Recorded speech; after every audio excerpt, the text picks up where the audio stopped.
Welcome back, NoDQ Galaxy, to a brand new edition of the NoDQ Review, number 312. I am Virtue, the moderator, being joined by this week's elite panel of the review. Aaron Rift, as always. Gino is here. Big G, happy to be here. Jeff Meacham is here, and making his return back to the review, James. I'm calling you James, right? Did it change?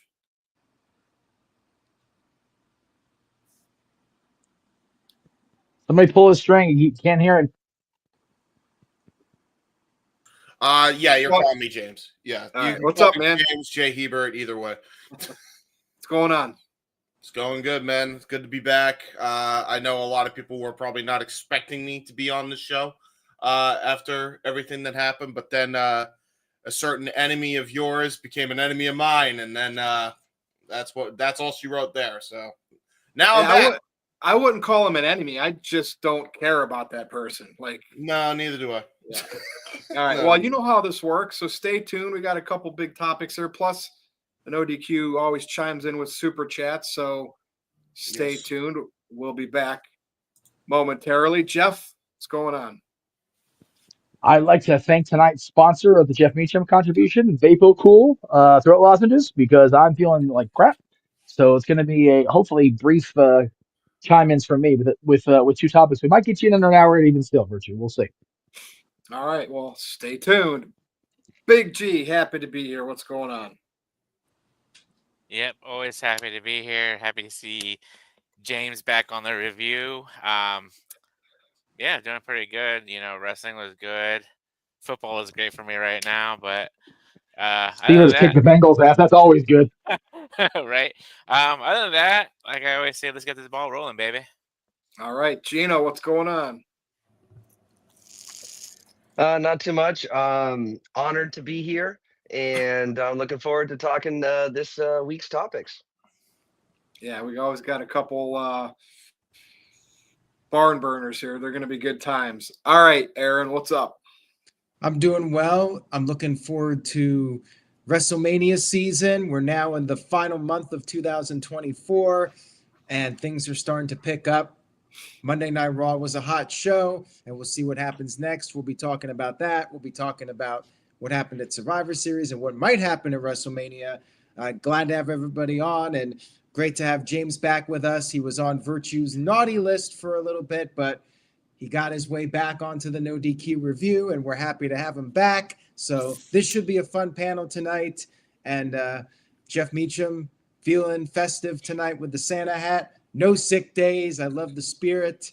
So we'll try not to put too much strain on Jeff. But thank you, Jeff, for being on tonight. And Virtue, let's get this show going. I don't have a naughty list. I think what ends up happening is people get mad at me for being me. And then it's a misunderstanding, and then things get sorted out eventually. So, with that said, let's talk about Survivor Series first, but hold your thoughts on Punk and Reigns specifically until the main event. But let's just kind of go over what happened at Survivor Series. You go online and you see a lot of people like, oh, that was pretty bland. Nothing big happened. No Rock. Cody wasn't even on the show. 2 War Games matches is too much. Yada, yada, yada. We have a new Intercontinental Champion, by the way, Shinsuke Nakamura, beating LA Knight. So let's just give our quick thoughts on everything but Punk and Reigns. You can talk about the main event a little bit. James, I'll start with you since you're back on the review. I got a chance to watch the pay-per-view. It was actually a tremendous show. I still call them pay-per-views, even though they're PLEs. I'm never used to that ever. But it was a great show from top to bottom. Obviously, a lot of people I think a lot of people were crapping on the whole Nia Jax chair shot thing and having her start. That's and the whole babyface heel thing. I was still entertained by it, so I enjoyed it. I was not at all insulted. I thought Shinsuke's new gimmick was really, really cool. I thought him winning the title, the U.S. title, was nuts. I did not expect that. I really thought they were going to go full in with, sorry. I said Intercontinental. It's the U.S. Yeah, title. You're fine. But, potato.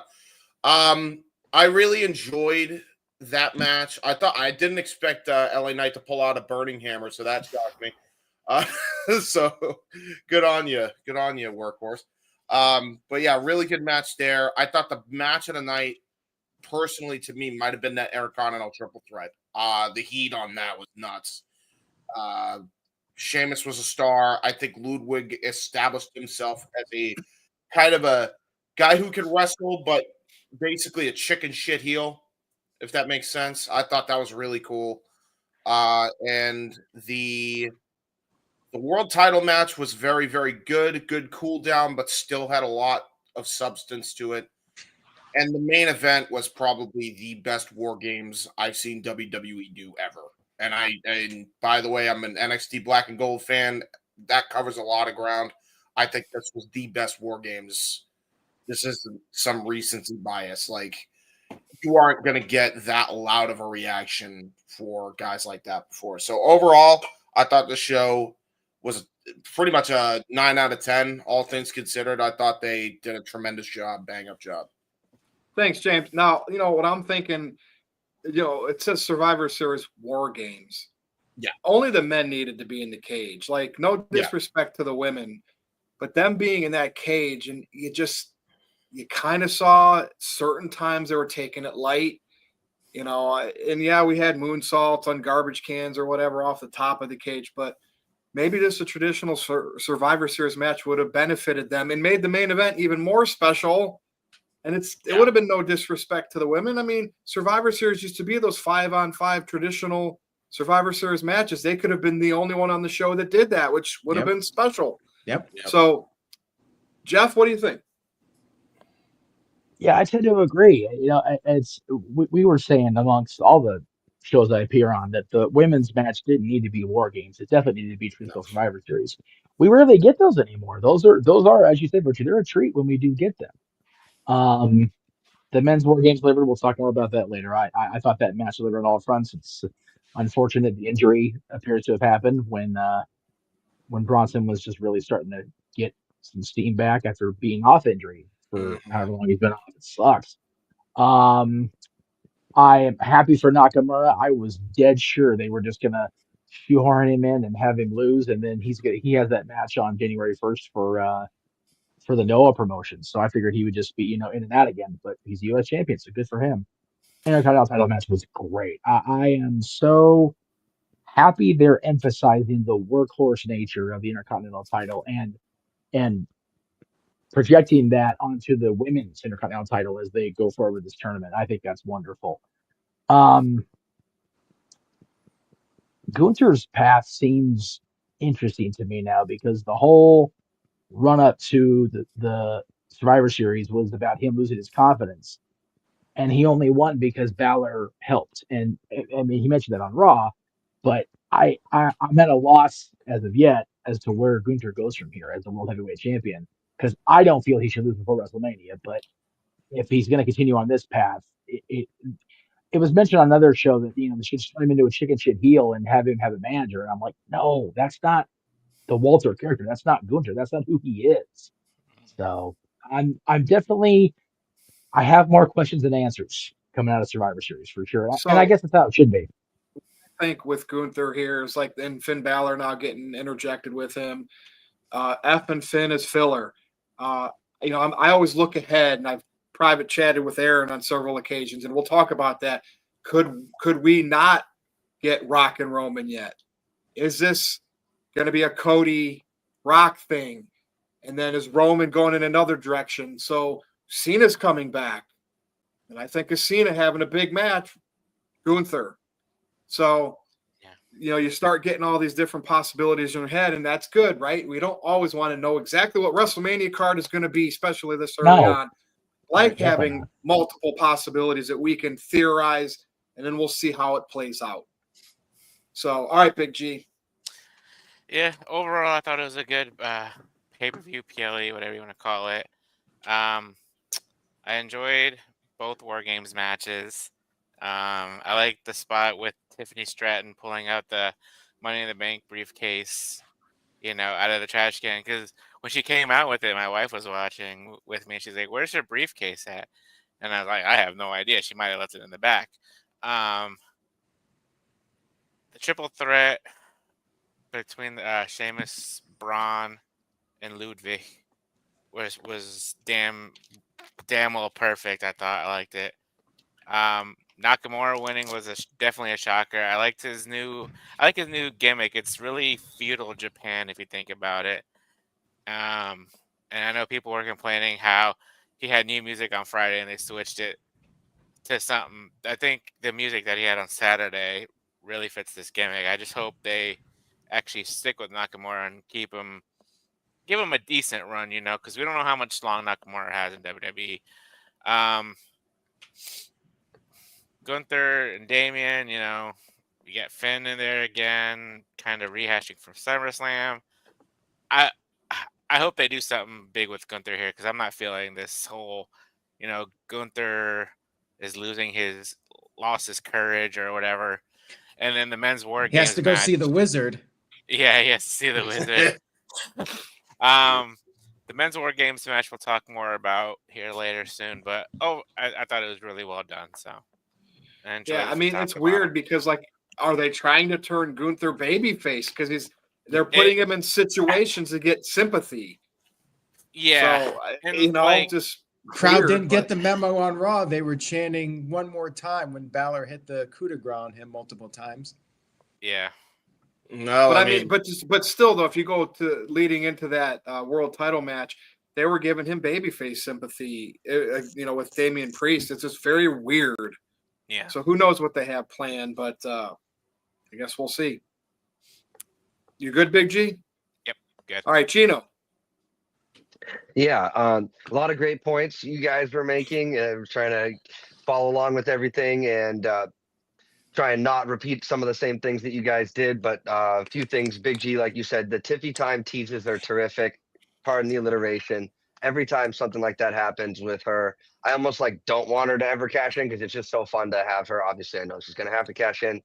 And then Jeff and Virtue, you guys mentioned the no traditional Survivor Series match. I mean, the pay-per-view or the premium live event is called Survivor Series. If we're not going to have a Survivor Series style match, I get it. I guess we don't have to have one every year, but it sure feels like they should just call the pay-per-view War Games at that point than calling it Survivor Series. But it's a big four. You're going to keep the name. I get it. But it just feels off-brand. As far as the United States title, it was almost foreshadowed that LA Knight was going to lose. I was actually watching this premium live event with a bunch of friends. We had gotten together, and we were like, no losses since July. That's odd that they would, make that statement there. And then with Shinsuke's entrance, it's like, dude, there's no way you present this guy like this and you have him lose the match. So I was like, I wish I could go back and change my prediction, but I couldn't. And people in the chat, as well as Big G, we're talking about feudal Japan. We're talking about Shogun, which is the top awarded Emmys for single season of all time. Ghost of Tsushima, a great video game. All of that samurai imagery with the more of the flute type of entrance music. That all is it was brilliant. And it would have been real dumb of them to have him lose after all that. So it made sense there. What they've been doing with Gunther lately has made him not feel like a top level world champion on his brand.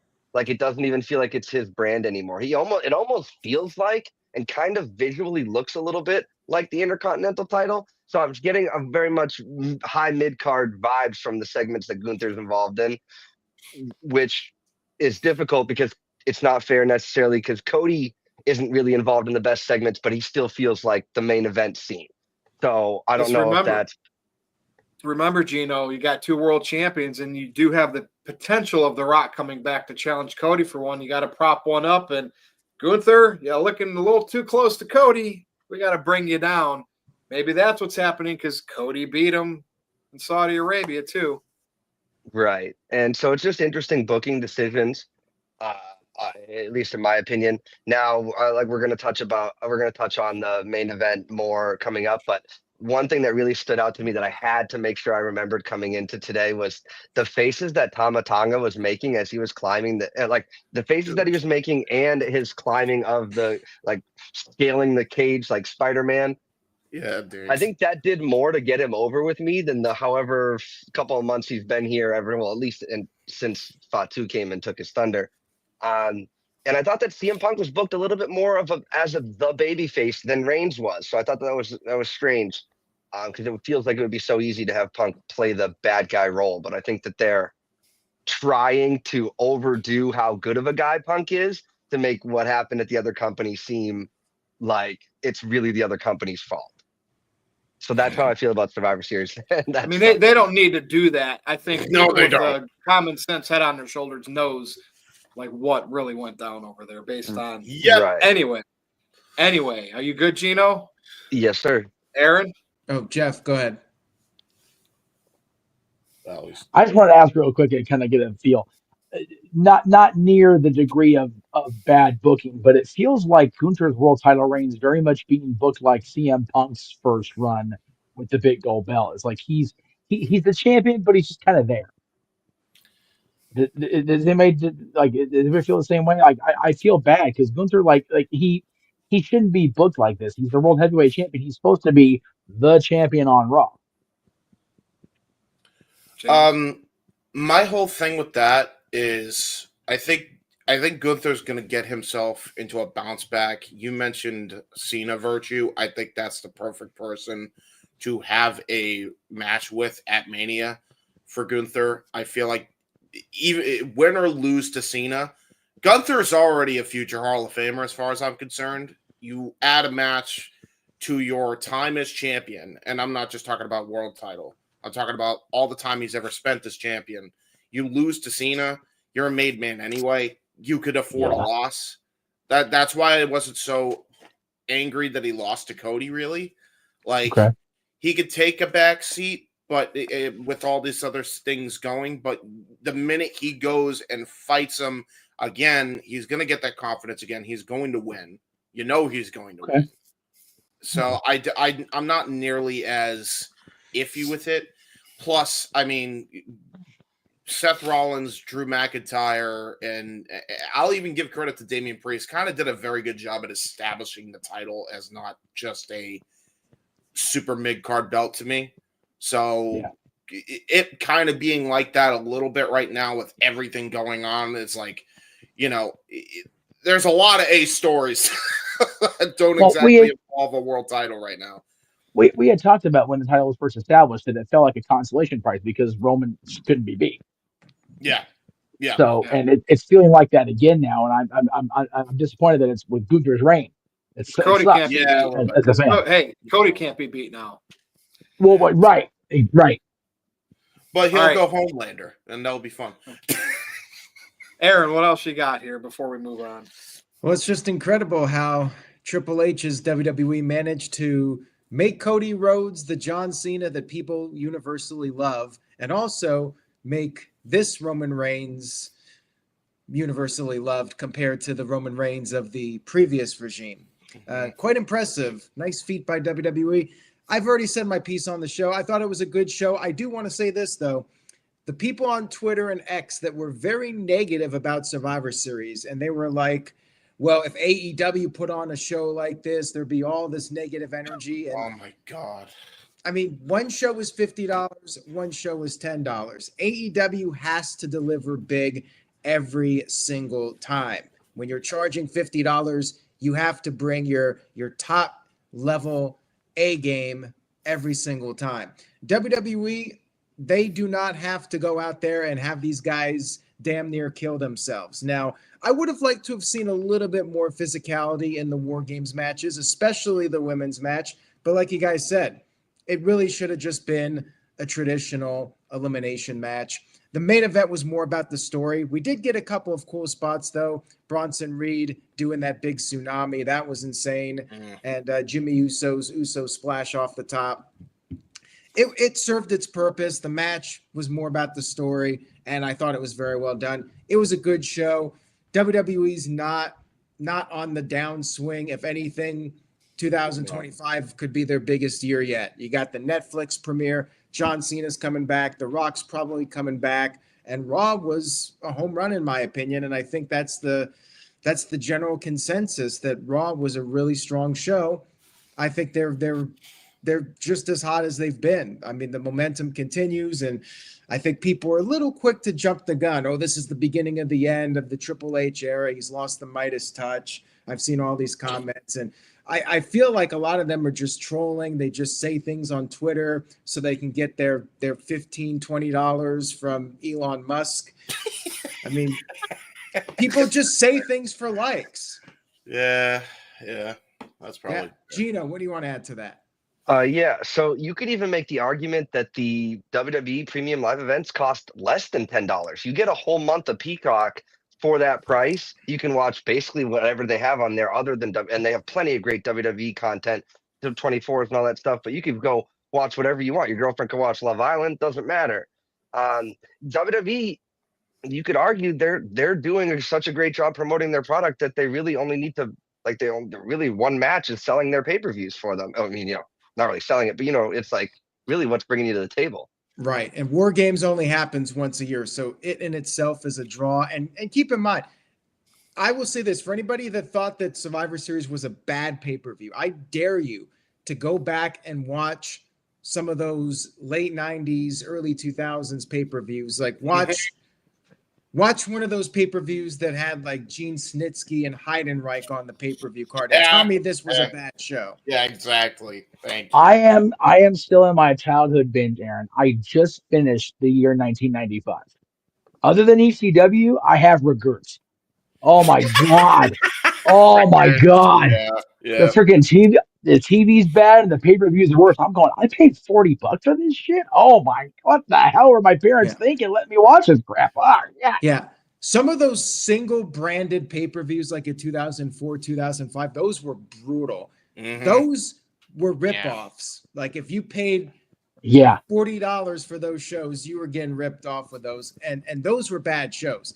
This was nowhere near that. It wasn't, like WrestleMania or AEW in terms of the in-ring quality, but it was still a show that told stories, advanced storylines, set up more storylines for the future, and you still got some cool moments. But the problem is AEW, they go out there and you got guys sticking syringes in people's mouths, and now you're expecting that stuff on the WWE shows. You want to see people damn near kill. Is that what they were like? Were people really pissed about that, or was it because there was The Rock didn't show up, they didn't advance anything with, you know what I mean? Like they always want some payoff, even if it's just a little 2-minute coming down and doing the 3, 2, 1.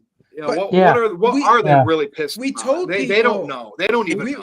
When we did the predictions, we said don't expect any real surprises. Like I made it clear, like I wasn't expecting The Rock to be there. I said it, and we've all said it.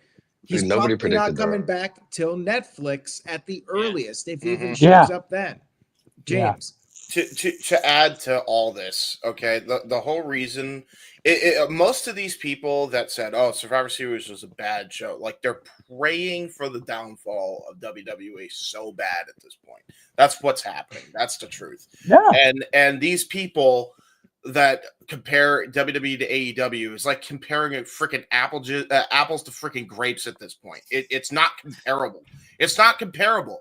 I'm sorry. I used to be on the AEW bandwagon. I'm not going to go and sit here and say that Full Gear was better than freaking Survivor Series, because you cannot say that other than the like 2 matches that were on that show. No, it's not even a contest.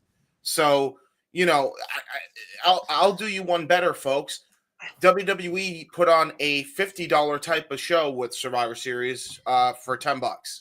And meanwhile, Raw after Survivor Series was pretty jam-packed in Washington or wherever they were.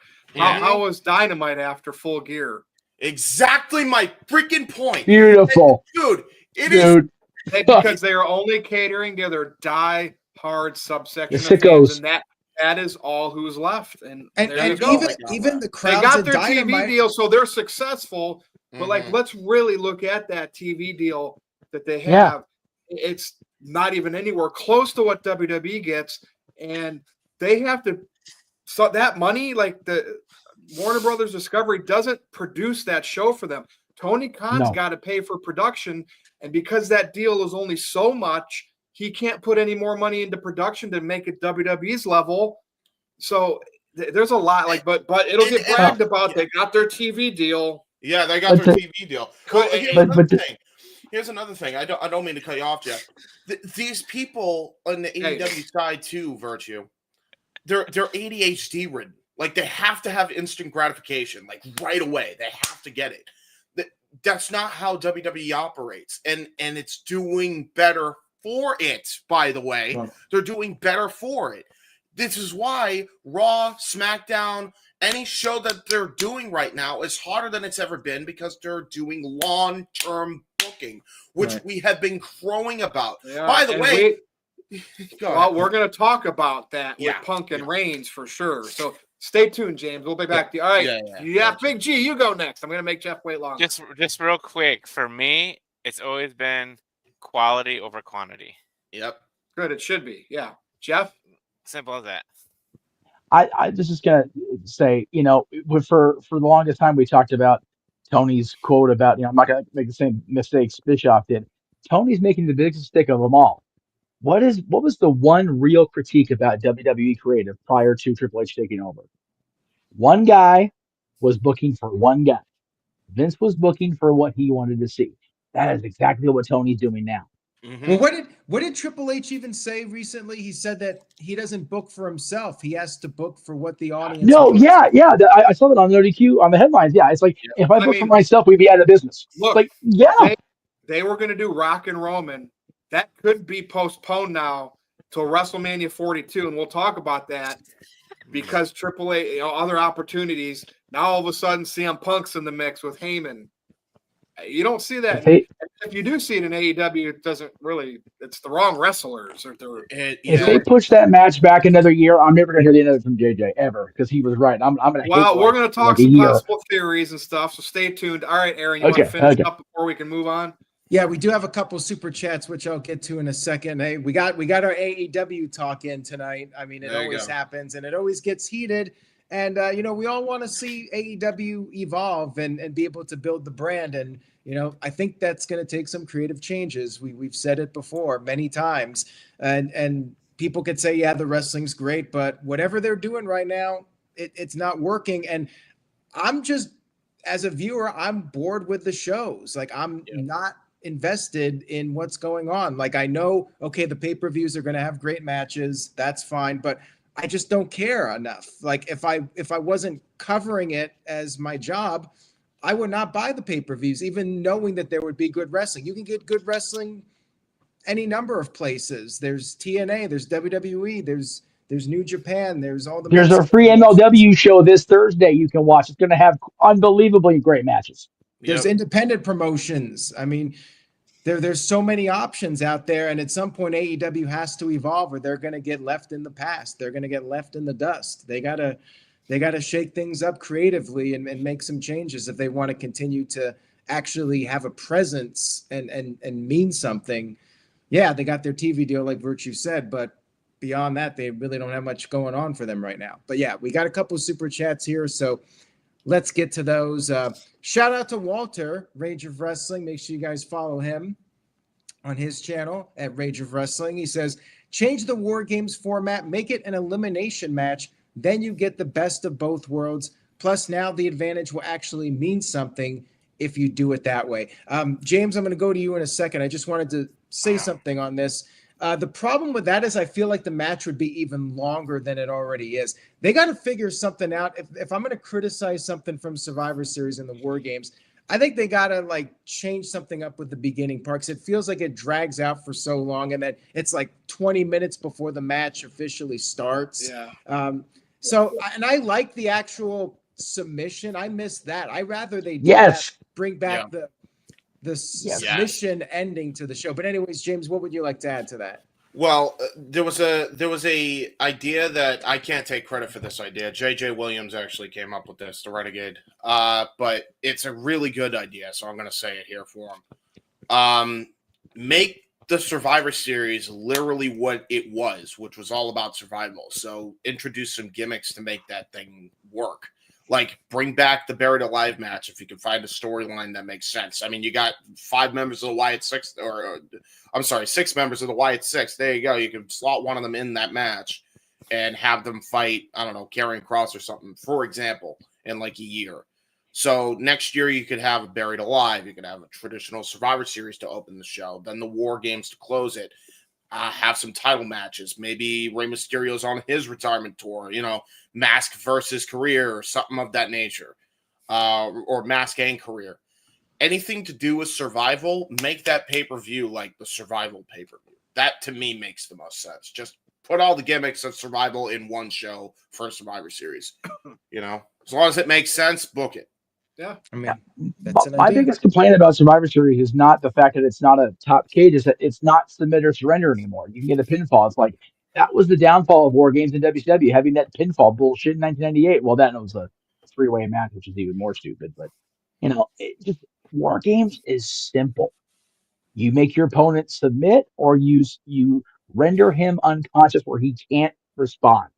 That's War Games. That's War Games, baby. That's what he would say. I mean, God, it's something worse with the damn cold. Good Lord, sorry, Des. It's awful, awful. God, War Games was so unique and so great because it was so simple. It was designed to take the lead heels and make them atone for their sins. That's all it was. That was beautiful. Now it's just it's so overproduced now. I agree. I mean, definitely that women's match. And speaking of the women's War Games match, Emmanuel sent this, and I'm not sure what Emmanuel means by this, though. Only you can complain, no conflict in women's War Games. I think he's thinking the only complaint you can make about the pay-per-view is the lack of conflict in the women's War Games match. Well, yeah, I mean, other than Rhea versus Liv and Raquel, there was like nothing there, and it should not have been inside the cage. The only conflict were the same teammates, where Bailey and Io was the only other conflict, and they were on the same team. Coexist, which we had in the men's match too with CM Punk and Roman Reigns. You could have done a whole War Games concept with that, and it would have done better, I think, because everything was all off. And plus, there's a lot of like baby faces and heels that are kind of tweener-ish right now, and they don't know where they lie really. So that. Well, yeah, if you do that, we get that 1995 wildcard bullshit. We don't want that back. No. Yeah, no, that's fair. That's fair. All right. Building Nexus sent in a $5 super chat. Thank you, Building Nexus. Appreciate it. Says, do you guys think Solo Sikoa gets kicked out of the new bloodline? And if so, when? No, because I think The Rock is going to be pulling the strings that he was helping Solo all along, and he still wants Solo in his new bloodline. And I think this feud will continue despite War Games. Anybody have a different opinion on that? No. The one thing is, why didn't Reigns, his team won? Why didn't he get his Ulafala back and claim like that? You know what I mean? Because they got to do that as Saturday night's main event. Yeah. So, but I hope that happens soon. Yeah, pretty soon, I'm thinking. All right, we're caught up. All right, so this next topic, we're going to talk the New Day, 10-year anniversary of the New Day. So they were kind of building up Kofi and Xavier Woods like they were going to split and start feuding, and Xavier was the weak link, yada, yada, yada. And then they came out and were kind of venting, and then Big E comes out, and they basically turned on him like, yeah, well, everybody with a broken neck comes back, but not you. And like, are they... It's just very strange. I was like, what the F? And it's like, you don't do this if you have no plans of Big E coming back in competitive action, because you're going to get sympathy for him. People are going to be like, they're going to want to see him come back and overcome this career-ending, potential injury. So I was just very confused with the way they went with this, especially after teasing for months that Kofi and Xavier were like on the outs with one another. Now all of a sudden they're going to grind it out because Big E didn't come back from a broken neck. Everybody's thoughts are, Big G, I'm going to start with you. Yeah, so I don't know. I was contemplating about it. Like, I enjoy the segment from top to bottom. New Day you had all the New Day memorabilia out there, and like you said, for months we thought that Kofi and Woods were gonna like split up, and we thought, okay, everybody's expecting them to break up tonight. They came out together, but like, when they had walked into the building and stuff, they had walked separately just to keep up with the storyline. And like you said, they were venting their frustrations, and then Big E came out, and we know his situation with his neck. and I feel like he could be closer to being medically cleared. Just how they, well, first of all, they talk crap about him. Like they didn't have to beat him up. They mentally broke him down, and Yep. didn't have to touch him. They used their words, and for some reason I thought it was just gonna be Woods, but then they threw Kofi in there too, and we've never seen the heel Kofi Kingston. If they had, well yeah, when the New Day was heel. Oh my God, Jeffrey. Yeah, when that first started. Yeah, when they first started. Mhm. Yeah.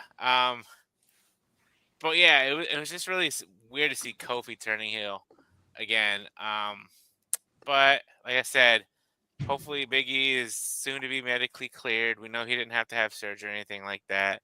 And hopefully this will lead to possibly a triple threat at WrestleMania, or even something happening in the Royal Rumble with like Woods and like Kofi in there, and then like Big E comes back and they're just like, holy shit, now we got to deal with Big E. We told him, we'll call you when we need you, and you know, we'll see. But it was very interesting to see how it went last night on Monday Night Raw. So Yeah. All right. Well, Gino, what do you think here? Like, nobody expected this, right?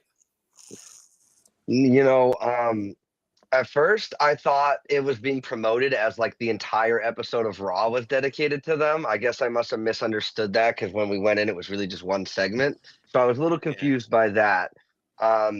And I'm wondering, was that new entrance music that Big E had? I mean, obviously it wasn't as "Three Ain't Enough, Man, I Need Five" song, but they had done away with that for a while. I always thought he was coming out to the New Day theme song when he was the champ. I just can't remember if this music is brand new to him. Because if it no. is, and then you're bringing him It's back, not. I mean, he's got to be. So it's not okay. So Yeah. I was thinking, well, then it's clear cut. He's obviously setting us up to have him return. I love the way you put that, Jeff. Big G, like they don't have to beat him up. They broke him down. Like that was very well put. It was at the point where I had to keep reminding myself that this is scripted. Like I had to tell myself, like it's okay. This is Yes. scripted. Like it felt, real because they were both sides were making very valid points, and yes, they were being mean about it, like you said, Aaron. But like, and Big E kind of did reunite them in a way, not the way that he was hoping. There was a lot of emotions. I mean, Big E was doing, he was, you could tell he was doing a good job with his acting ability to seem like he was trying to fight back tears and be that tough guy, not show that he's being broken down, but like he was still wearing the melancholy on his face. It was really well done. Now, Yeah. something that was brought up, that one of the big hitting moments in the segment was when they mentioned his new girlfriend. Now, I don't know if you guys saw this or not, but she went on X and posted something that I thought was very funny, and I just wanted to real quick. So he said, "Nah, when we bought our home, I was looking forward to having the boys over. Dot dot dot. I was mentally planning on making 2 different meals to accommodate Kofi's vegan ass and Wood's childish ass palate. But since y'all want to be ungrateful crybaby ass bitches, you can go choke." I just think that that's hilarious. Keep it alive. Keep the story alive. That was really well done. It makes me almost hate them even more because they would make her cook 2 different meals for them. So it all led, I think it's going where we want to go. I didn't see myself with Kofi Kingston heel turn on my bingo card. When I had Big E come out and he's like, "I'll be your manager." I'm like, yes, finally we're going to get E regularly on television. We're going to feel the power. But at the same time, he didn't say that when he came out. And I thought that was very telling as to the negative nature that the segment was going to take on. So I just thought it was really well done. Aaron, you made a point last night to talk about how this segment alone could have been could have led the whole Raw. And then you had the Punk and then the Drew stuff. I mean, dude, they're setting up big stuff for Netflix, and they obviously don't want to wait for that to happen. So that's how I feel about that stuff, guys. Good point. Okay. Thank you, Gino. All right, James, over to you. This story was beautifully told by the three people in the ring. And now obviously the wife has gotten into it, so good on her keeping that kayfabe. I thought this was tremendous. It was the one of the few segments I tuned in from Raw. I didn't see the full show. I didn't have the time, 3 hours to dedicate, sadly. But I saw those clips. Fantastic. I mean, I forget how underrated Kofi can be on the microphone because you never really hear him, but he made some great points too. I love that they leave like room for you to question and they don't just spill everything out all at once. Like it's really refreshing that you can understand what's going on and you don't have to like have everything dumped on you. Like a lot of people were confused about the whole why are you bringing up his neck? Because it is funny if you just break it down, like, and just say, "Oh, you didn't come back from a broken neck, and you left us." It's funny, but the reality is they actually have a valid point in that. Wait, you didn't need to have surgery. You could have come back at any time. You could have rehabbed at every time, but you chose to be at a desk job and spend time with your girlfriend. Like it was their fault, and it was her fault. So. It was very, very well done. I'm very intrigued on how they go about it. Does it lead to the New Day coming back together after they work their issues out? Does it work out where, Kofi is just tired of the melodrama and then goes on his own? And then we get a New Day triple threat at WrestleMania. I don't know, but they intrigue me and any possibility to want to go with this. You want to talk about creative freedom. That was one of the things AEW championed for so long. I'm seeing more of it now in WWE than I have in the last 15 years, 20 years, maybe. Like it's unbelievable, like what these guys have been able to do and how streamlined everything is and how, dare I say, methodical everything is as far as the storytelling goes right now. And especially with how they're drafting up A stories. Like all of a sudden this became an A story in like a night. Like everybody's talking about it. That's rare to have something like that. And it's because they built it over months and months. And then they had the perfect swerve.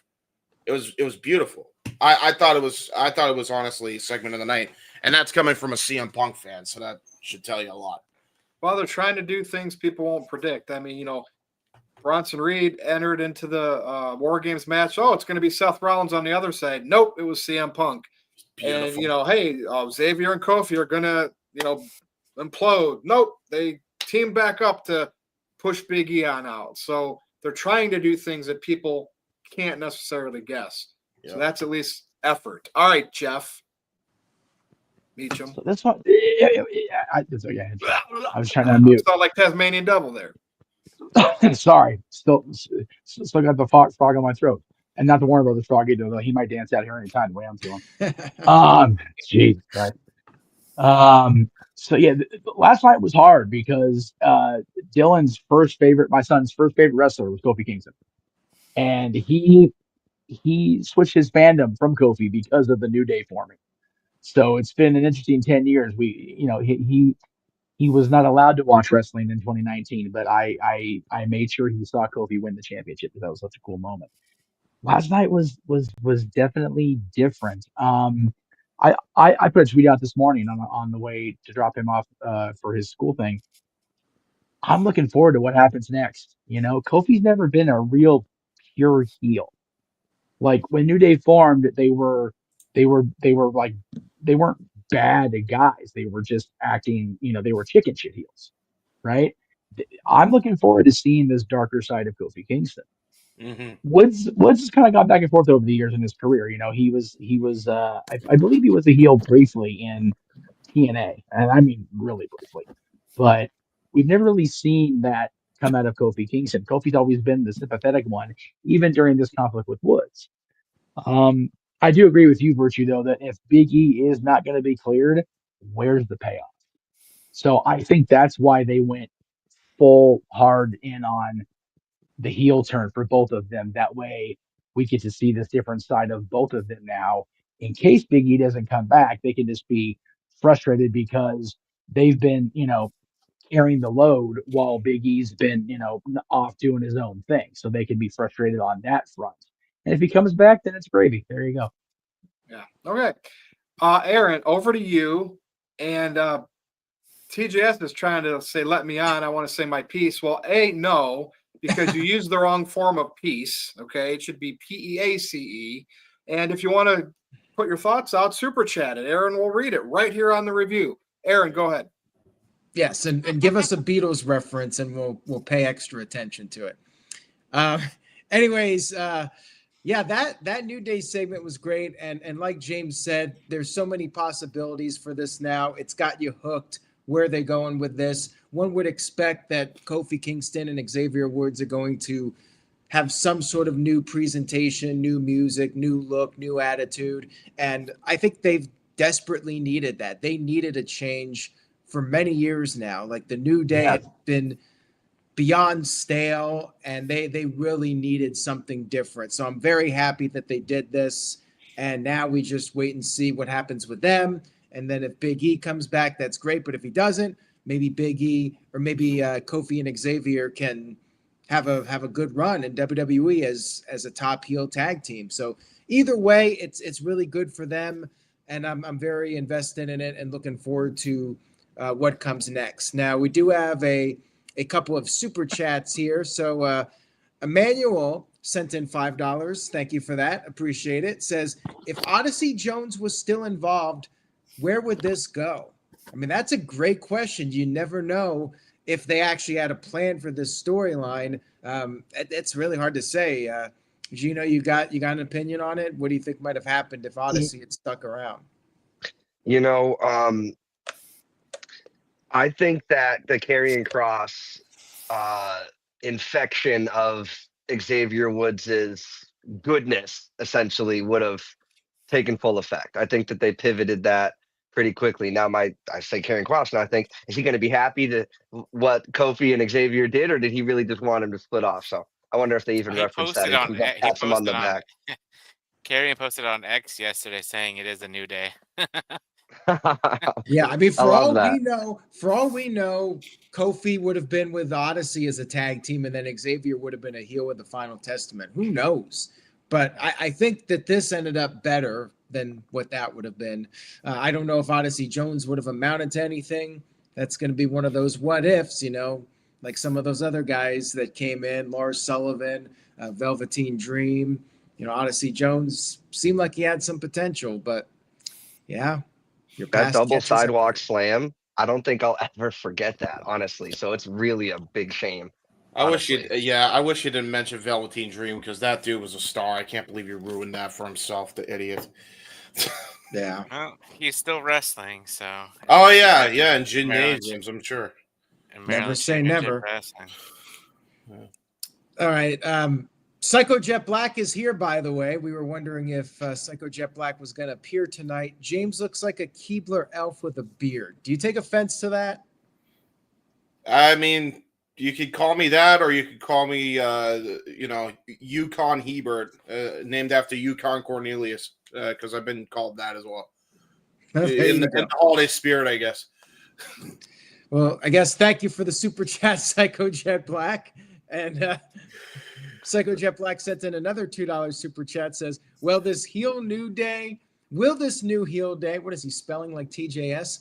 Will this heel New Day go rated R on Netflix? Yeah. Well, I think when I think of rated R and New Day, I think of never mind. Jesus, I was thinking the same thing. Check, please. Get all rated R like your boy Xavier Woods or whatever. Yeah. Yeah. Hey, maybe the Paige's return, grand return. God. There you go. She becomes the manager for new Kofi Kingston and Xavier Woods. That would be wild. Brad Maddox is their manager as well. Oh no! Bring back Brad Maddox. There you go. You really want to go rated R? There you go. That's how you do it. You know what I'm saying? All right, Building Nexus sent in a $2 super chat. Virtue's doing the gimmick where he's got to cover his face to not laugh. Building Nexus said, Face Usos versus heel New Day at WrestleMania 40. I'd be down for that. Yeah, why not? 41, right? 41, yes. 41. 41. Okay, yeah. As Noah would say. Yes, yes. I mean, you know what? The New Day is such a great gimmick. They could actually have time travel and go back and do it at 40. Screw it. Why not? Yeah. Yeah, Although- you know what? True. Yeah. Part of me thinks it's going to be the Usos versus the Tongas, but we'll see what they come up with. It almost has to be at this point, right?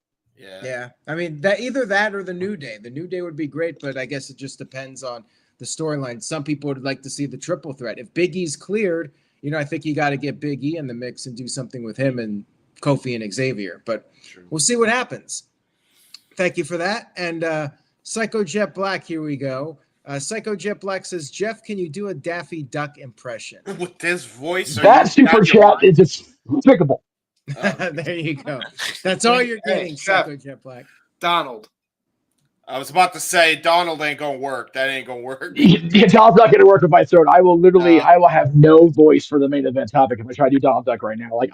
Normally I would because I love the Donald Duck voice and I'm actually friends with Tony and Slotto, but I can't tonight. Next week. If I'm here. You could do Mickey though, pretty good. Not today. I could. I tried doing it in the car on the way to the train. I almost threw my voice out. Can we destroy Jeff's voice even worse? Oh, there you go. That's a good one. Say it again. That is a good one. Yeah. Go to the doctors. I like it. There you go. Right. Mickey Mouse Clubhouse. Right here on the NoDQ review. Freaking yeah. Trying to falsetto with the Ender strip though. I can only imagine the train wreck that would become in a hurry. Yeah. Anyway. Sound like Chris Griffin as opposed to Mickey Mouse. Sethworth isn't that bad. Jesus. All right. Psycho Jet Black. Oh no. Sent to the $2 super chat and says, oh my God. No. Oh God, no. Good night, folks. God, no. Oh no. Oh Lord, have mercy. I don't even think I could say it. No. Thank you for tuning into the review tonight. We appreciate your patronage. All I'll say is I don't think Stephanie would appreciate it. That's all I'll say. No. Forward swiftly from the conversation. Well, they could bring back Lars Sullivan as the bodyguard for Kofi Kingston and Xavier Woods with Paige as the manager and Brad Maddox. You could have the new Day with those five. The new day. It's a new day. Yes, it is. Okay, that was the one. It's the only one I'm doing. I promise. That's it. I'm good. There you go. Oh my God. All right, now we get serious because TJS has here we sent go. in a $10 super chat. So TJS, he's close to that 100. $9.99. Like what? Wow. How WWE close is network he to price. 100? Doesn't he have to do a total of 100 to get back on? Well, no, because you let him back on the other week. Yeah. Yeah. You freaking blew that gimmick out of the water. That is true. Wow. I think getting Paul said, "Oh, we got a problem here." There we go. Okay. There you go. TJS said, "One heel, no one laid a finger on each other. Creative with no cheap heat / beatdown. Woods and Kofi being gaslighting dicks are what heels should be. Words only. It's a new day, but E does not long for yesterday." There we go. We got the Beatles. That's what he wanted to be There on the you show go. to get off his chest. So if you can translate that, there you go. So we went from talking about a new day to having people have hands on each other. Got it. Okay, very good. Oh Anyway. Jesus Christ! But no, TJ makes a good point here. No, like it's like all seriousness. That was a very good point. Aaron has left the building. And It was done as well as it could be without being able to be physical. I mean, that's really what it comes down to. Sure. James, I'm sorry, I forget who said that, but they didn't beat him up. They broke him down. It was a great phrasing. That would be Big G. Big G. There you go. I apologize for mentioning Lars Sullivan because now all these comments are coming in about him. And Jesus. We've hijacked the show with Lars Sullivan. Aaron shows your path today. He was in everybody's rear view, and now we're talking about it. We got him over again, folks. There we go. For all the wrong reasons. He's in the rear view, and Aaron just keeps on going with the trolling, but not even trying to. So there you go. All right. The Shanti says stick to no DQ. Shout out to the Shanti. We love you, Shanti. Says, is it possible for Big E and Drew McIntyre to team up, create Big ED? Oh my god. Oh, because Drew After the McIntyre. conversation flow, Drew we're McIntyre. really going to talk about ED? Yeah, after we just talked about the nude day, the whole faction. Talking about ED, really? Yeah, Aaron's gone again. That's it. He's over. Oh no! Oh boy. The innuendos are tremendous. Virtue's over this shit. He wants to get to his boy, the main eventer. He does. I want to as well. God damn, my voice is going all over. I want to talk about Punk and Roman too, honestly. All right. We got to talk about something bigger than Big E, and that is the big dog, the tribal chief, Roman Reigns and CM Punk. So, Virtue, go ahead. Take it away. All right. Well, now that Punk was introduced to be part of the bloodline for on the team for War Games, of course, if he did the favor for Heyman there, Heyman's going to owe him a favor. And what is that favor going to be? What are they hinting at with the future of Punk versus Roman Reigns? So I start thinking, what if this is going to be eventually Rock and Cody just one-on-one at WrestleMania 41? However it gets there, Rock wins the Royal Rumble, whatever. What could you possibly have Roman Reigns do that's meaningful? Be the guy that gives CM Punk his first WrestleMania main event, because there's 2 nights, so both of those matches could close the shows. I don't know what's going to happen. I still want Rock and Reigns, but they're doing something to plant a seed for at some point in the future with Punk and Reigns, because we have to know what this favor Punk is going to ask Paul Heyman for. So what's everybody's theories, thoughts on this? I will start with Jeff Meacham on this one. I love that you brought up that it could be. God, my camera's all off. Sorry. I love that you brought up the fact that it could be Punk in the main event with Roman, with or without the title. I think that's great.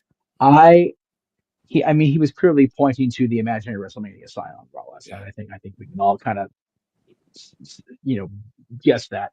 So I want him in the main event so bad. That was one of the major reasons why he ultimately left 10 years ago. So I would love that. And I would love it to be for the championship, but I think at this point in his career, he's not so worried about championships as he is about just the respect level and the marquee. So that'd be great. Whether or not the favor is, giving Roman to Punk at WrestleMania and having Cody defend the championship against The Rock or whatever the case may be, as long as Punk closes one of the 2 nights in Vegas, I think he will be able to retire when he does, ultimately satisfied with the way things worked out, because he's had injuries aside, he's had a great return year since he came back. I think his goodwill is exponentially larger than it was when he walked out of that stadium in London, by a lot. And as far as Roman goes, Roman has been able to show that whether he is the champion or not, he is one of the guys in WWE now. He's not the champion right now, but he's still doing the big media interviews. He's still, brought up in conversation on shows like this, on mainstream shows. Roman Reigns is still Roman Reigns. And until somebody proves him differently, he's still going to be the guy. And I think that's great.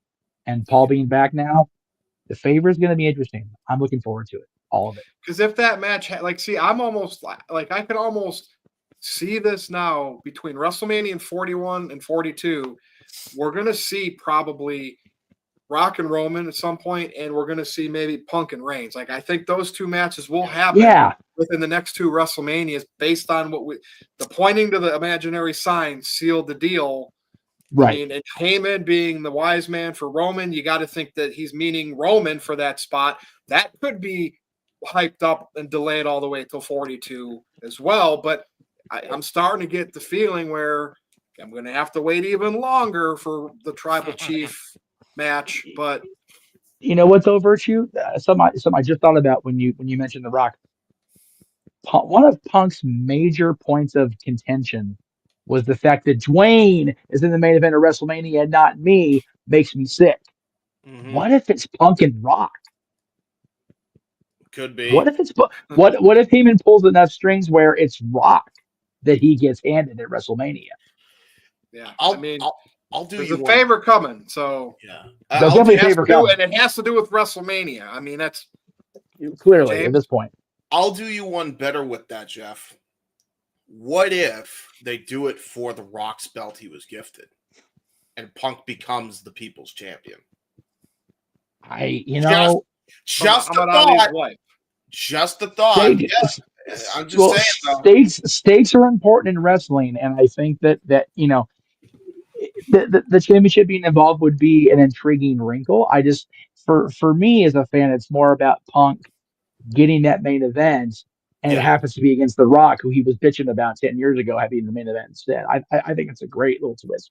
Sorry. No, I agree. All right, James, go ahead. You're next on this, James. Go ahead. So I was just gonna say too, like I thought everything that they've done with Punk has been a home run. Literally everything they've done with Punk has been a home run. Punk has definitely, rehabilitated his image quite thoroughly, but that's not, again, as Virtue said, that's not hard. So very well done on him for that. And the fact that he's just had a feud of the year with people that he quote unquote had issues with and still has issues with. I mean, you look at what they did with him and Rollins. I mean, talk about some captivating stuff, man. Like that was real captivating. And I love that he actually saw himself out, which and the way they transitioned it into Sammy having issues with Rollins was beautiful as well. Like that whole thing was great. I thought it was awesome. I love that they're, kind of working us a little bit with what happened in AEW. Like, the little bit of that Punk is coming into this.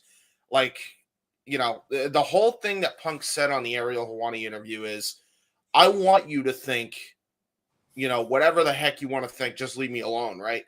But he's kind of blending fiction and reality so masterfully. That's what's always made the CM Punk brand so special. And whether he goes after Roman or whether he goes after Rock or whether he goes after both between the next two WrestleManias, and he's in the main event of a Mania, that would be amazing. What would be even better is if you can have Cody turn heel because he got bumped off the main event and put in the semi-main for the championship he had worked so hard to fight against the Bloodline. That would just be icing on the cake. There's so many different ways you can go with this, and there's so many key players in the main event scene for both championships right now, and that is what's beautiful about it. James, think about this. There is a legit possibility that this year or next year at WrestleMania 41, Punk is going to be in one of the main events, and Cody for sure is going to be in the other one. Yep. Tony Khan just let go the main events of WrestleMania. Like that is a colossal failure. Yep. And WWE's capitalizing on them, and it's fascinating. And they're doing better to build on the stars. And I almost want this scenario to happen more now. And I'll wait, and I will wait on Tito's probably laughing at me. And I'll wait on Rock and Roman even longer because the longer that is, the bigger that'll be. Just to get that one up, yeah. The bigger that'll be when it happens. All I need is The Rock to beat Cody Rhodes for that title by WrestleMania, when WrestleMania is over. Then I prove somebody else completely wrong. Because I said by the end of WrestleMania, or through WrestleMania, Rock will hold that title. That's all I need him to do. Right. If that doesn't happen, that'll, my sales will be slashed. Yes, Aaron. Yeah.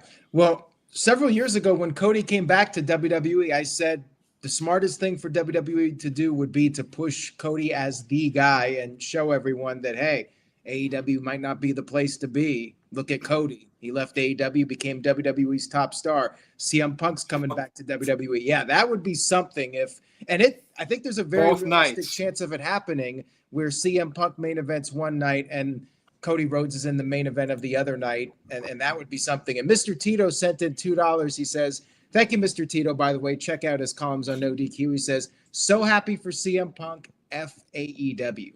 Jesus the problem with that is it's not so much FAEW, it's F the way that Tony has booked the company in oblivion. Yep. It's the culture that Tony Khan's allowed there Yes. with the EVPs and their friends. Yep. That is the problem. The other F problem, that.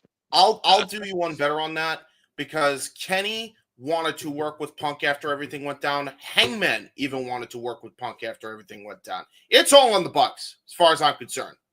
They're the ones that stirred that entire hodgepodge of bullshit. But it's great now because, like I told my dad watching Raw, we have people acting like grown folk, and they're going to make it at WrestleMania and make millions of dollars, and they're going to be sitting there in Jacksonville going, "Well, look at these nice little shiny panties we're making." Yeah, we done screwed up big time.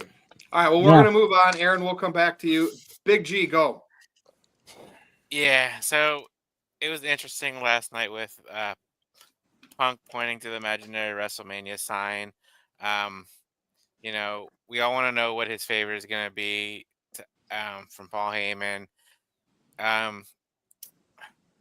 It'll be interesting because we have almost 2.5 months or so till the Royal Rumble now that it's in February. So they have a lot of time to figure out who they want to win the Royal Rumble. It could be The Rock, it could be Roman Reigns, it could be anybody, but Cena, but it'd be time out. Just imagine the ending of a Royal Rumble with CM Punk in there, with Roman Reigns in there, with The Rock in there, with John Cena in there, and you can throw in another. That'd be the best final. You can throw in another person or two, but just imagine we're watching. Like, what are they going to do? Dude, seriously, like this could be the most star-studded Rumble in the history of Royal. Since '92. Yep. Yeah. Seriously. All right. Yep. Big G, back to Rock and Rome or Punk and Roman.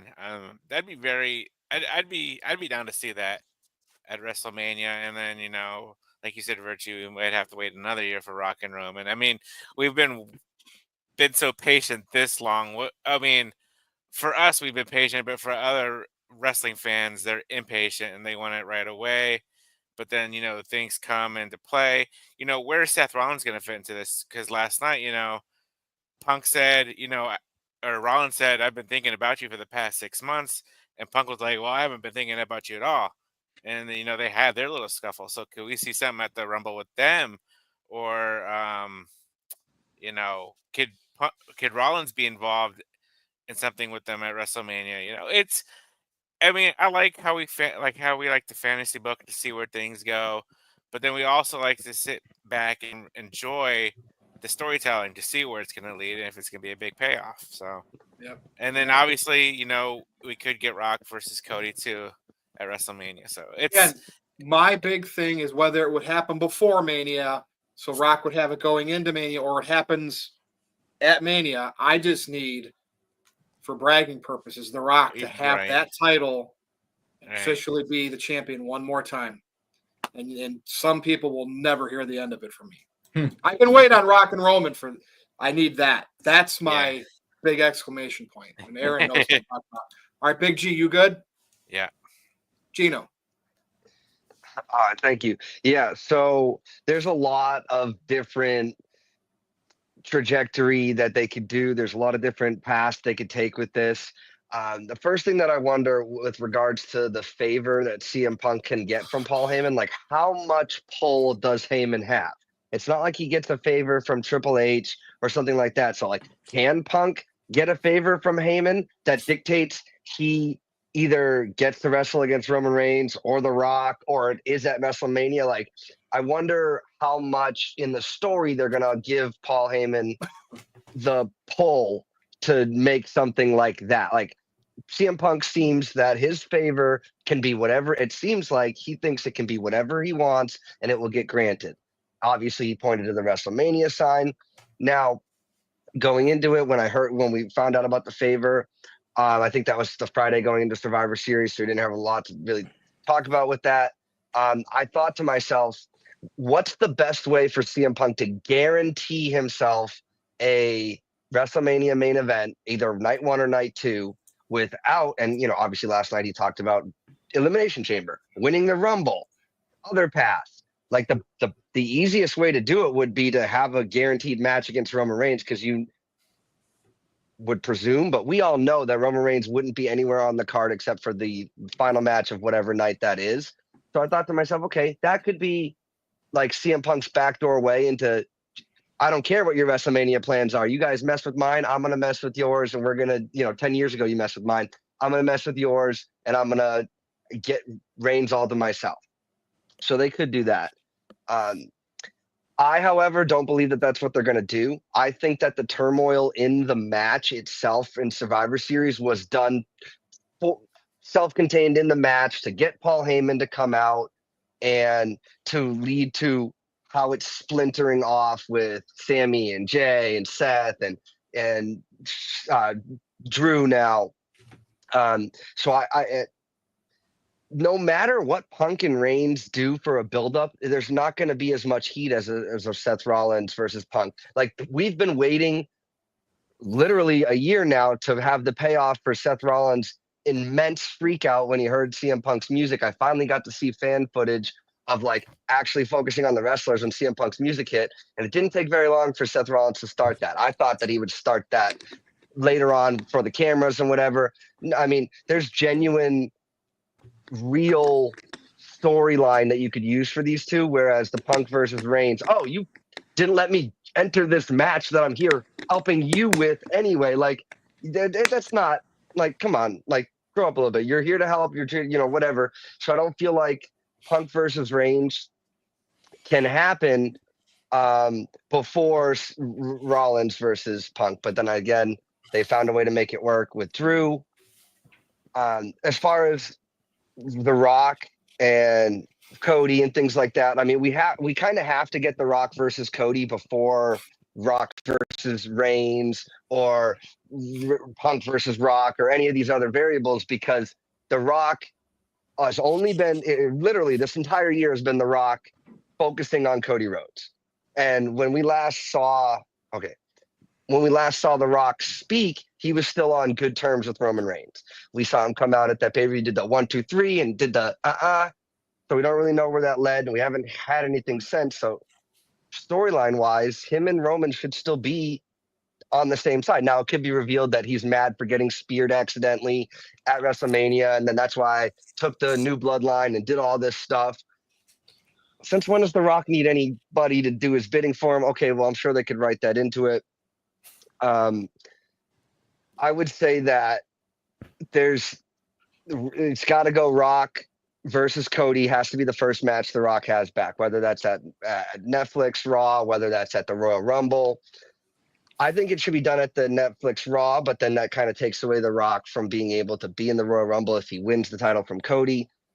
And like we said, they could be planting these seeds to not pay off for years and years. I don't know how much longer you wait on The Rock versus Roman. Yeah. The Rock is continuing to get older. He's getting hurt on the set of movies, for crying out loud. Yeah. If I'm booking it, you got to do Rock versus Reigns for the title, night 2 at WrestleMania, potentially for both titles, if you consider the People's Championship to be the title. And you let everything else, and you got to do Punk versus Rollins. I think that's your biggest, I think, because like with the Big E stuff, some people are talking about gaslighting and stuff. CM Punk and Seth Rollins have genuine reasons to not like each other, or at least Seth Rollins has a reason to not like Punk. So if I were making predictions, that's what I would say. But it very much feels like they have, I don't want to say bigger fish to fry, because that's not the right word, but there's other things that they should feel like they need to pay off. Otherwise, it's going to peter out and not have the same effect. Agree 100%. Right. Aaron, thanks, Gino. All right, Aaron. Yeah, I think Gino made some great points there. I'm with him on that. I'm really hoping The Rock is doing WrestleMania. There's been the reports that he's not committing to it, and it's a big maybe at this point if he does it, depending on his schedule. I think that the whole deal with Paul Heyman and the favor, I think that is part of a backup plan. I think that WWE is making sure that they have several different options for WrestleMania. so they don't have to pivot if that's what in fact happened last year, and people insist that that was what happened, that they were not planning to do Cody Rhodes versus Roman Reigns, or they were at one point. Then The Rock came in, but then after hearing the crowds and the people online, more so the people online, they decided to change plans. And I think for this coming WrestleMania, they have a lot of options. We mentioned John Cena coming back. And you have CM Punk in the mix. Hopefully he doesn't get hurt. So far, he's doing well. You got Roman Reigns. You got Seth Rollins. And I think that they're just trying to plant the seeds. Like Gino said, they might not necessarily happen in the near future, but they're going to happen at some point. But as far as Rock versus Roman Reigns goes, I think that would be ideal for WrestleMania if The Rock is available. But if not, you can do Cody Rhodes versus Roman Reigns. You can do CM Punk versus Roman Reigns. You've planted the seeds for it. You could do CM Punk versus Seth Rollins. You've planted the seeds for that. You have a lot of options. Maybe John Cena gets in the mix with one of them. Who knows? There's a lot of options and possibilities, and I think that's the right way to go. And that then when you can do the match, you do the match. But like Gino said, how long can you wait on The Rock versus Roman Reigns? I really feel you got to pull the trigger on that. And this is the year to do it, I think. Like, he's the mastermind who's been pulling the strings with the bloodline. I agree. I don't see how you can drag this out another year. I think if it doesn't happen this year, you might as well just throw in the towel on that idea and not bother. Because by that point, like, it's going to be really hard to get it to work. James?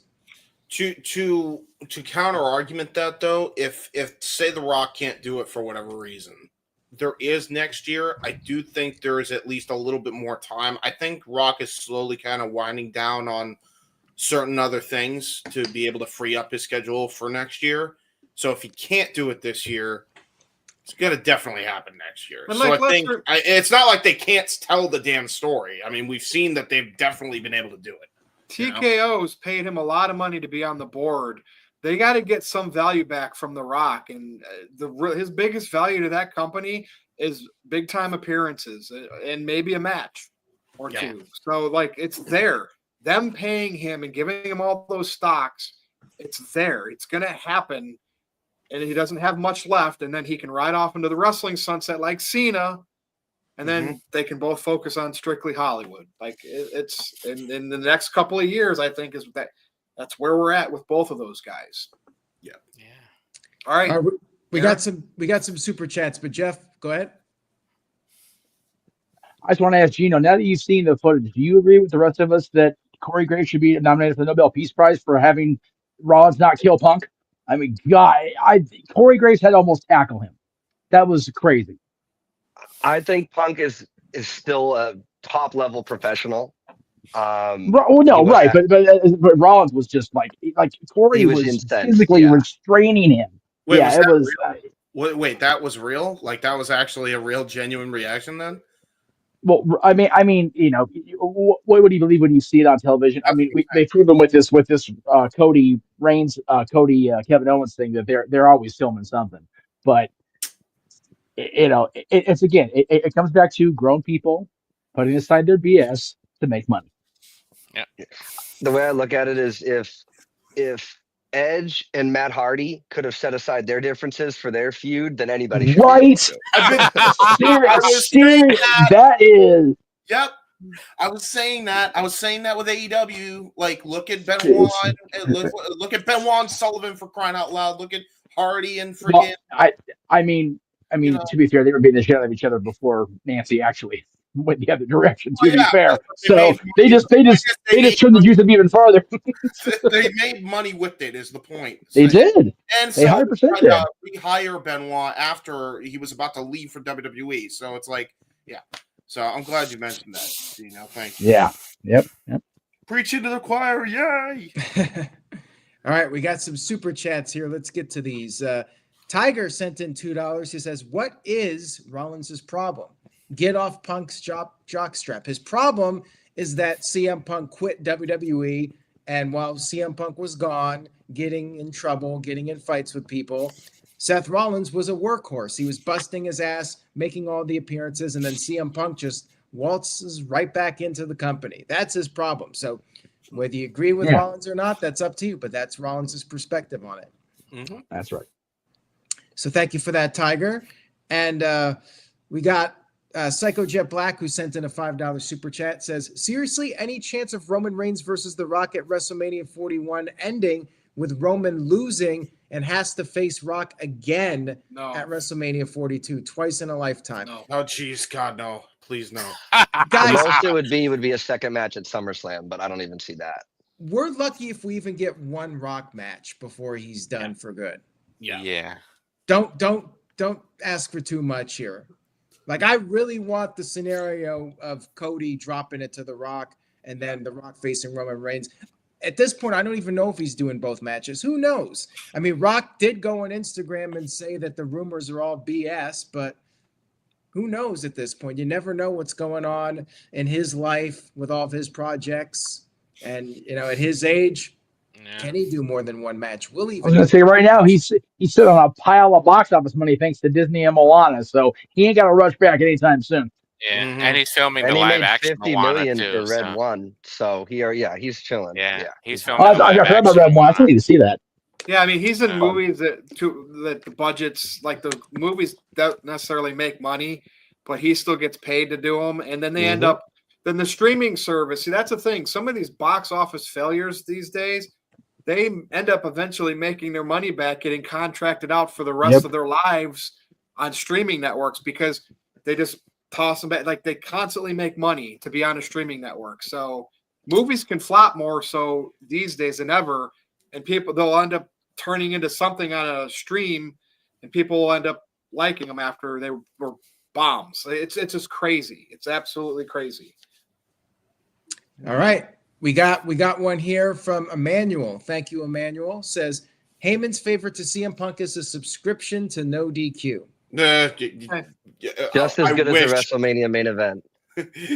Yeah, honestly, you Punk, you do that. We need all the subscriptions on top of that. So thank you very much. Very selfless fan. If that happens. Yeah, I could retire happy if CM Punk subscribed. And apparently he's still trolling on Twitter, and people found him retweeting something after he's not supposedly on Twitter anymore.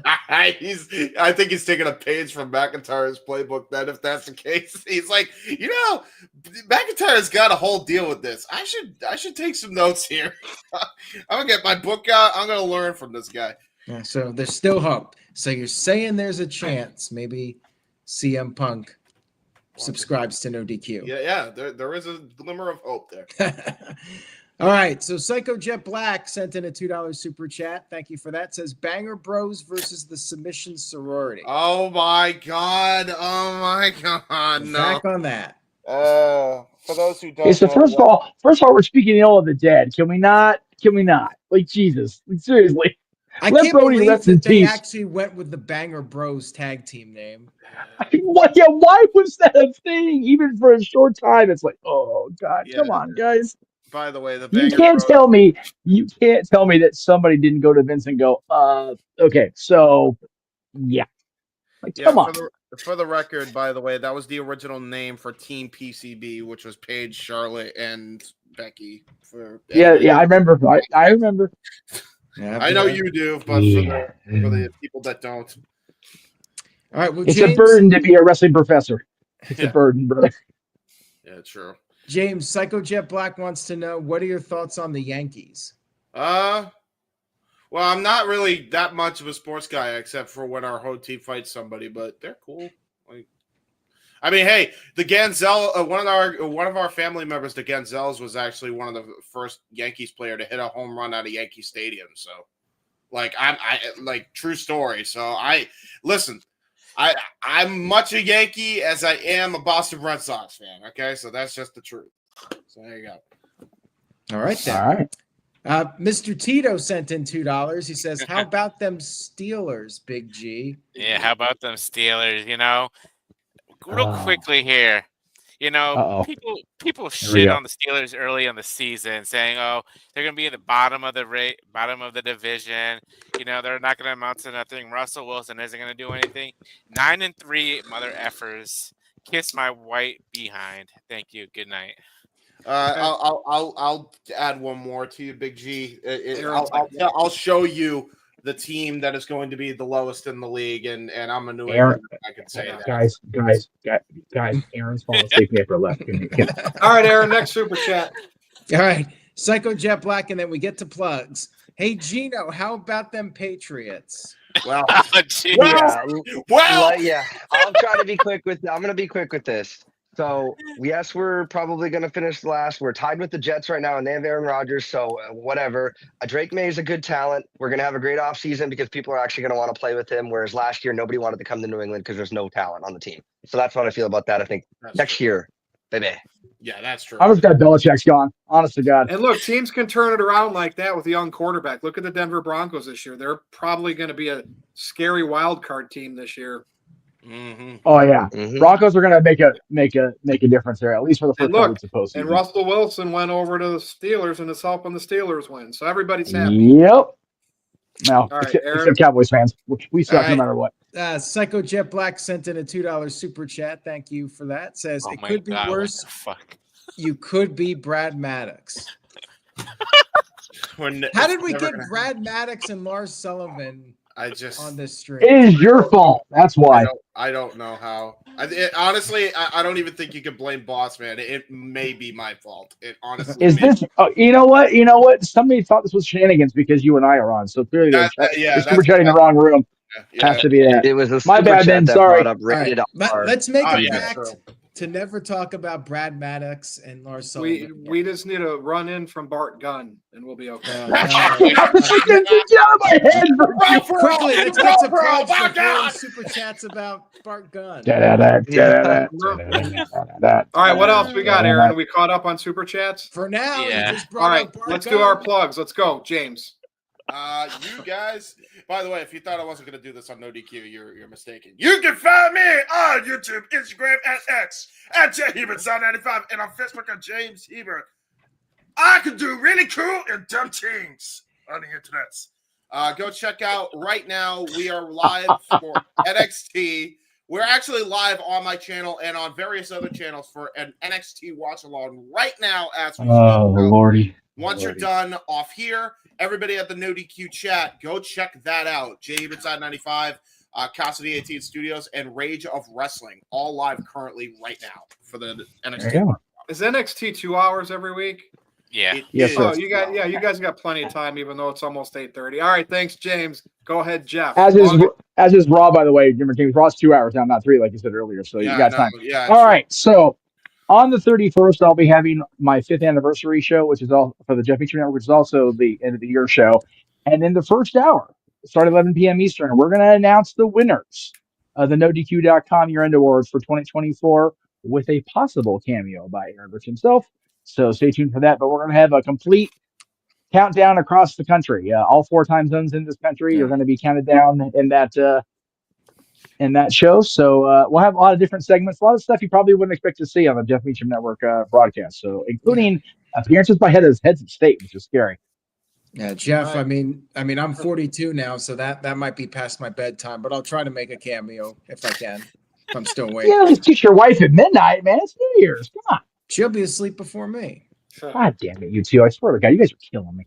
All right, thank you. And no, Jeff. I'm not doing predictions for Deadline. No, please don't. Let us have that one. Okay, Big G. Go ahead, Big G. If you're a big cat fan or you love cats in general, like me, Aaron, and Gino, YouTube, Harley and Joker 2020-21. I have a whole bunch of videos up there of my cat stealing some silly things.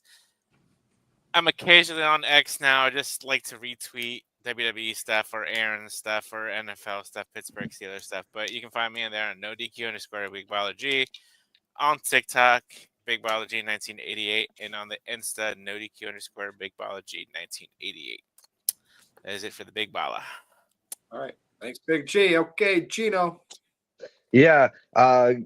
You guys, like I said, I'm honored to be here. We did great today. If you guys in the chat are still here, don't forget to like the video. If you guys like what I had to say or want to catch more of me, you can find me on all the socials, even the new ones, at Papagino0017. And we'll see you guys on the next one. Thank you, Gino. Okay, Aaron. All right, Psycho Jet Black sent in $2. He says, imagine Tony Khan booking a rip-off Brawl for All. He did it all in, remember? Wait, what? Here he did that. He showed security footage of it and everything. Oh, yeah. Jesus Christ, you're right. You're right. There's a Brawl for All. Winning company is not at AEW. Anyway, carry on. There you go.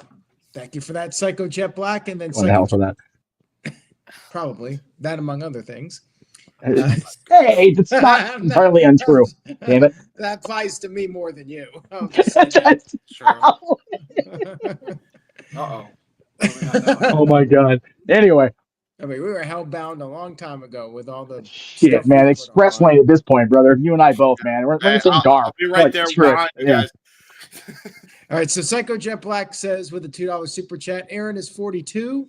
Why me? Why me? Why me? Making a reference because the answer is always 42. That's why. It's 22, by the way. It was space right. 22. No. 22 years of working with you, Aaron.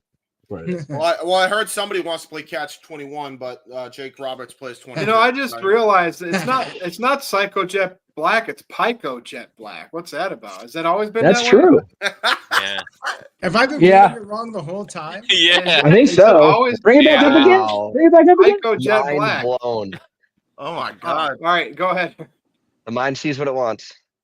Well, I'm just going to say PJB from now on. Sent PJB. $2 super He's a sandwich. He's a peanut butter and jelly sandwich. Nice. So $2 super chat from the sandwich. Worst idea, Battle Bowl or the Chamber of Horrors? Chamber of Horrors. Chamber of Horrors was the worst.